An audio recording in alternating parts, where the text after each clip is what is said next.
happy and healthy. And I'm going to look at three different parts of the human being. The first is the mind and the way in which we think. The second is the heart. And the third is the body and the way in which we act. So I'm going to take these three parts and I'm going to talk about how we can be healthy in each of these three elements of the human body, of the human self. The first is the mind. A person cannot be healthy and happy unless they manage the way in which they think. One of the most important things to the happiness of a human being is it has to do with what a person focuses on. So there is this concept that I focus on and I repeat many times because it's very, very powerful. And that is that whatever you focus on, it will grow. What you focus on grows. And that's why you find that there are people and there are some types of people, they are problem focused. What does that mean? It means that in any given situation, they will pick out the problem and that will become their focal point. You guys know anyone like that? Now, what happens when you become a problem-focused person is what that leads to is something called anxiety. People who are problem-focused also tend to have very high levels of anxiety. These are people who have trouble sleeping at night, trouble shutting off their mind, trouble shutting off their worry. And the reason for that is that when you focus on problems, problems grow. They start to become bigger and bigger. And so any problem that you sit and think about and talk about and write about and post about, guess what happens to that problem? It starts to become bigger and bigger. And so what happens is when you are a person who focuses on problems, you also start to become surrounded by those problems and they can become very debilitating. They can feel paralyzing. Another type of focus that sometimes people have, you guys have heard this glass half empty, half full analogy, right? What is that talking about? What it's talking about is that if you take a glass of water and you fill it 50% with water, there are going to be some people who will describe that cup as half full. And there are going to be others who describe it as half empty. That's referring to focus. So another way to explain this is that analogy of the boy, right, with the cake.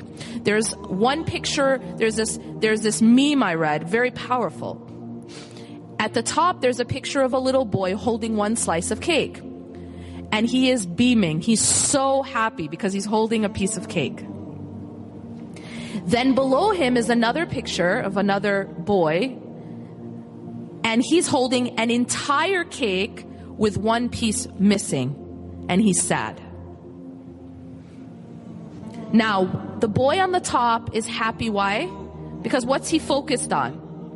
What he has, which is a slice of cake. The one on the bottom is sad because why? He's focused on what he doesn't have, which is only one piece. Now let me ask you this question. Who has more cake? The guy on the bottom who's sad. The guy on the bottom who's sad actually has more cake, but it's his focus that's different. And because his focus is on what's missing, he's actually he's sad. The one on the top is focused on what he has, and so he's happy. And this brings me to the concept that I'm talking about. And that is that what you focus on grows. That's why Allah subhanahu wa ta'ala tells us, وَإِذْ تَأَذَّنَ رَبُّكُمْ لَإِن شَكَرْتُمْ لَأَزِيدَنَّكُمْ. Allah is telling us that if you are grateful, if you are thankful, He will increase us. How does that increase happen? Well, there's a lot of ways that increase happens. You'll actually get more by showing gratitude, but something else happens. And that is that you feel rich when you're grateful. You actually feel abundance and you attract abundance when you are grateful. So when you focus on what you have, it grows. That what you have looks bigger and bigger. You will feel rich. You know, one of the attributes of a person who is only concerned about this life, very profound hadith in which the Prophet ﷺ says there's two types of people. There are the people whose greatest concern is this life. And then there's another group of people whose greatest concern is the next life. Akbar hamma. It's like your biggest and greatest and deepest concern. And he tells us that there are certain consequences of making this life your primary concern. Now, when I say primary concern, I don't mean that we can't be concerned about things in this life, right?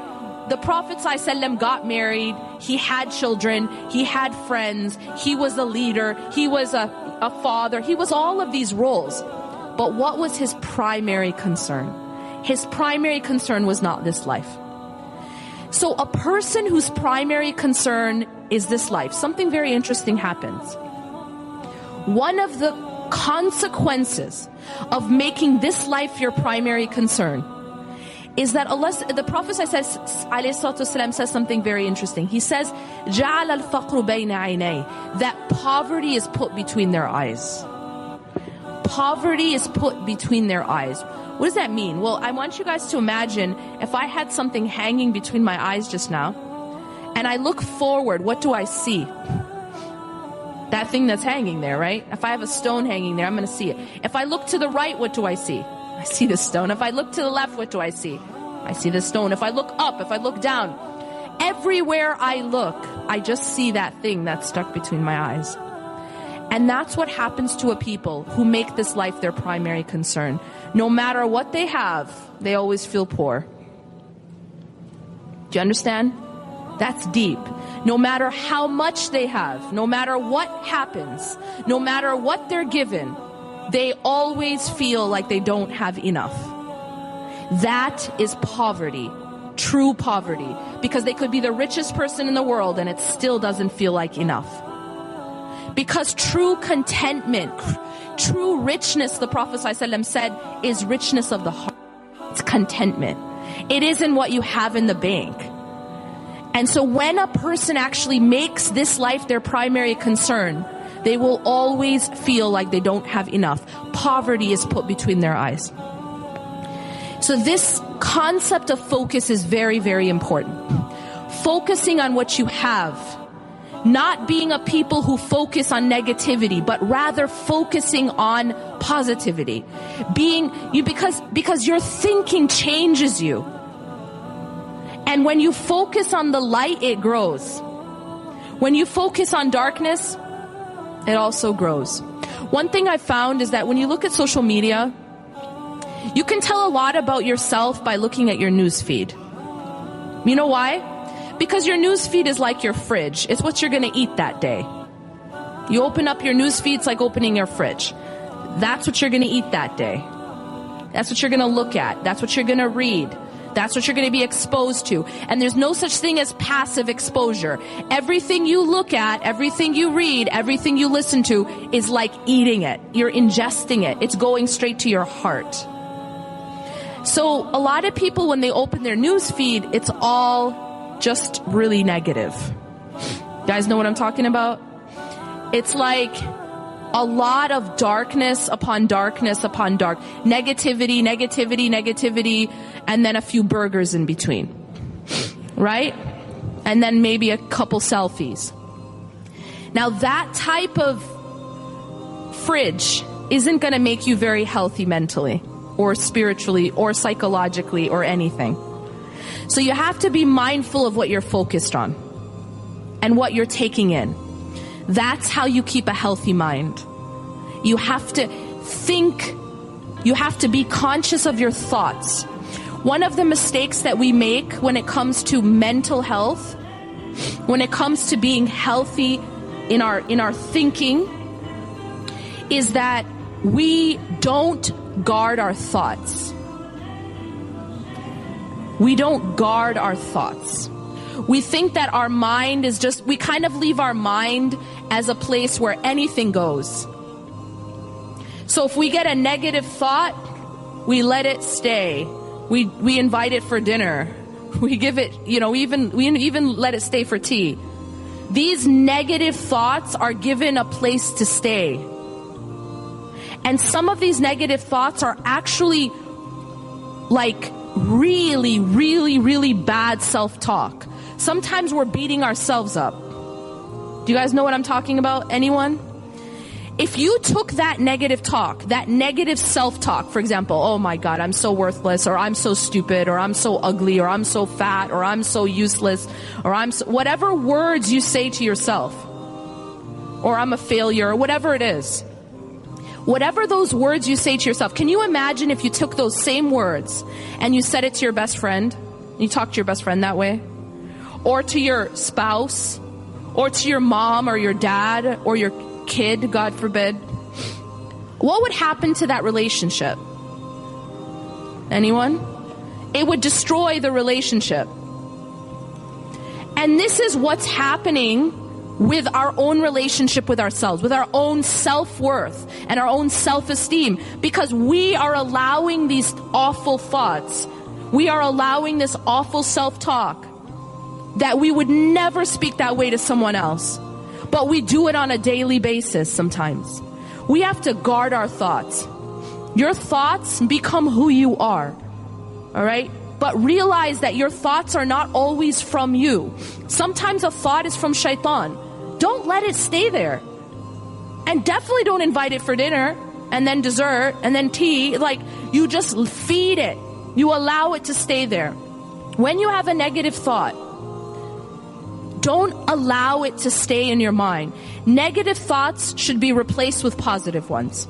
And when you have a fear, one of the best ways to deal with a fear, a fearful thought, is to make dua about that which you're afraid of, and then let it go. So that's the mind. Next is the heart. To keep the heart healthy, how many of you guys heard my prescription I gave earlier, the dhikr challenge? So I'm just going to repeat it for those who didn't hear it. The first part of this prescription to keep the heart healthy is the salah. The salah is the oxygen of the heart. The second is the adhkar. I advise everyone to download an app called My Dua. MYDUAA, double A at the end. It's a collection of supplications. And the Sheikh touched upon some of these supplications in his talk. Morning supplications, evening supplications, supplications before you sleep. Every kind of supplication. But at least do your morning, evening, and before you sleep. It's all in the app. And you can star certain ones because maybe you can't do all of them. That's okay. But just star a collection that you can be consistent about. Third part to the health of the heart is the Quran. Stay connected to the Quran and to the seerah and the sunnah of the Prophet ﷺ. Now the body. And I'm going to end with that. What you do has a very profound effect on your happiness and your mind and your heart. They did some research recently, like in psychology, there's a lot of research about happiness. There's a lot of research about increasing your well-being and living a meaningful life. They call it flourishing. What they found in this research is that there is a portion of happiness which is inherited. Probably, I think, around 40%. So that's your parents you have to thank for that. But then there's another portion of happiness. About 10% is having safety and basic needs met. But that leaves you about half that you can have control over. And so what they did is they researched all these ways that people can increase their own happiness. And here is the summary. You guys ready for this? It's very interesting. They find that this culture that we have of indulge yourself, right? Live it up. It doesn't make people happier.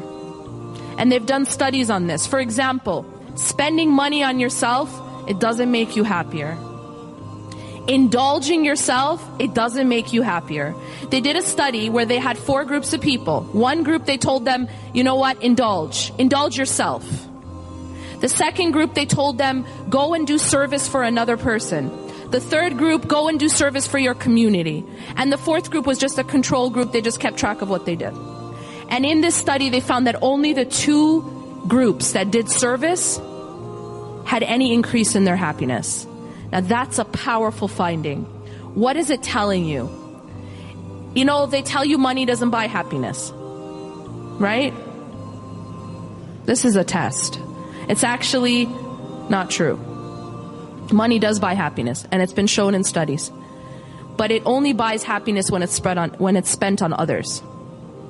Money actually buys me happiness when I spend it on others. But when I spend it on me, it doesn't. And this is just secular psychology. So one of the ways they found to increase happiness is to be in the service of others. Go and help another person. Go and help your community. And our deen is a deen of service. Our deen is a deen of generosity, of sadaqah. And this is actually ingrained in the psychology of the human being, that this is what makes a person happier. Lastly, they found that one of the most effective ways to increase happiness is the regular practice of gratitude. That just keeping a gratitude journal, for example, writing down on your phone 3 to 5 things every day that you're grateful for. It's been shown to have a very, very profound effect, even in treating symptoms of depression. أقول قولي هذا واستغفر الله لي ولكم إنه غفور رحيم. سبحانك الله وبحمدك أشهد أن لا إله إلا أنت أستغفرك وأتوب إليك.